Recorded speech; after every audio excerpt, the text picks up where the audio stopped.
Ideally, the government should prioritize and empower the local startup in the adjustment of the domestic economy, because it is always government responsibility to protect in society.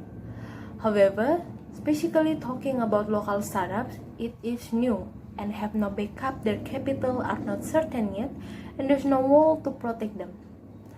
By that statement, Team Affirmative is wrong, because government grants are a reward or an initiative over by the government authority for a particular purpose or a project.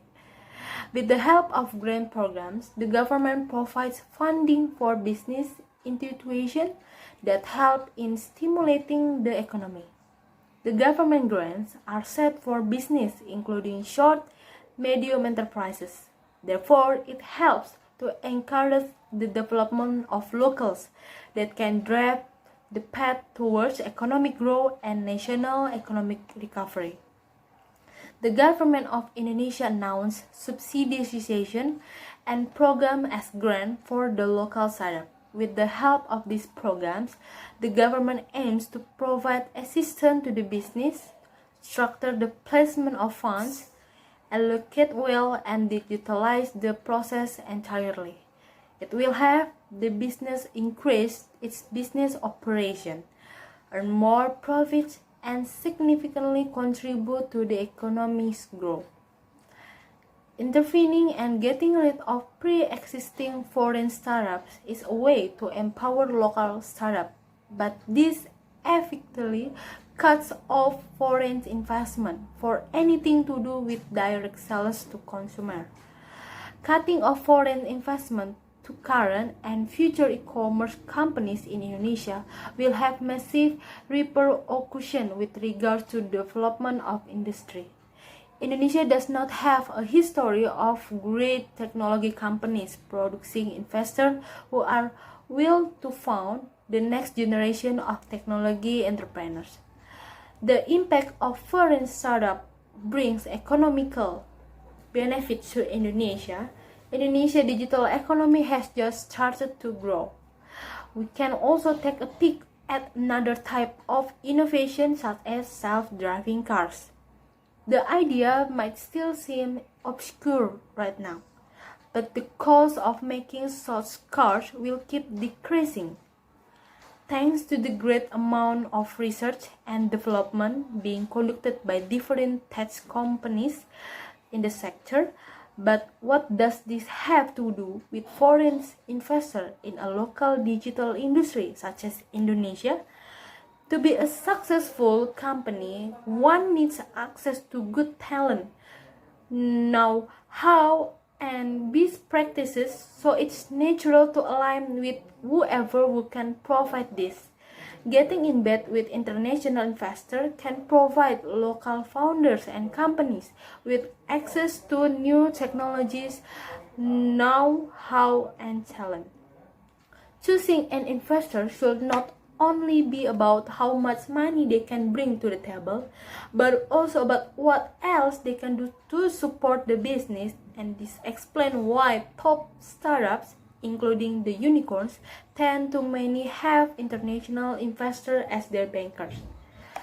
The existent foreign investor backing some large Indonesian local startup and the investment impact on the country. In my opinion, currently we will benefit more from having those foreign investment pouring into the country.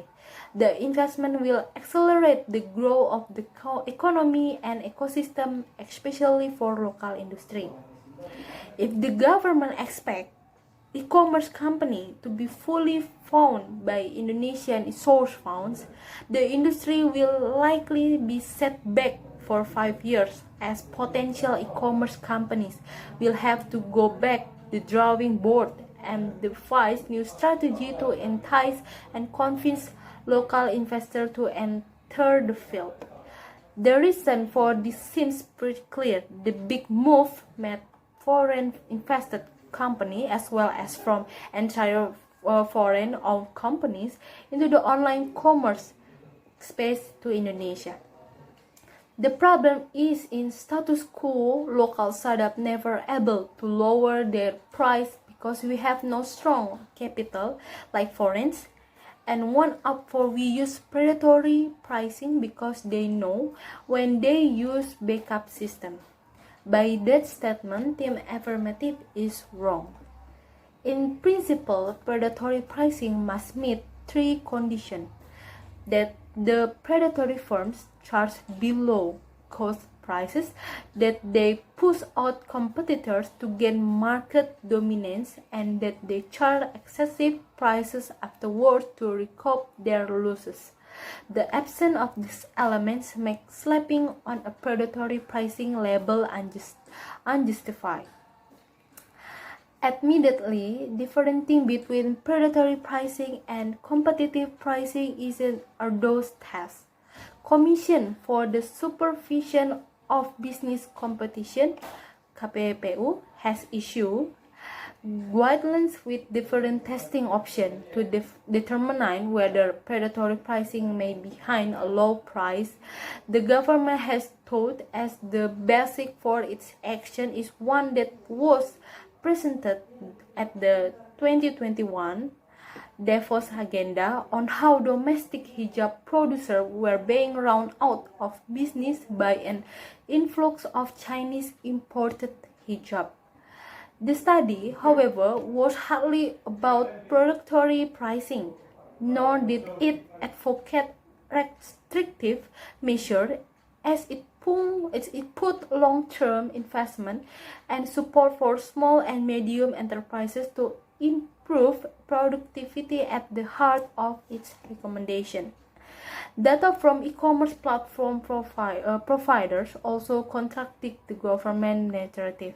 While the majority of local products in Indonesia e-commerce are indeed foreign-made, big e-commerce providers like Bukalapak, Tokopedia, and Shop have confirmed that over 90% of their merchants are Indonesians, meaning that these goods are mainly being traded by domestic business.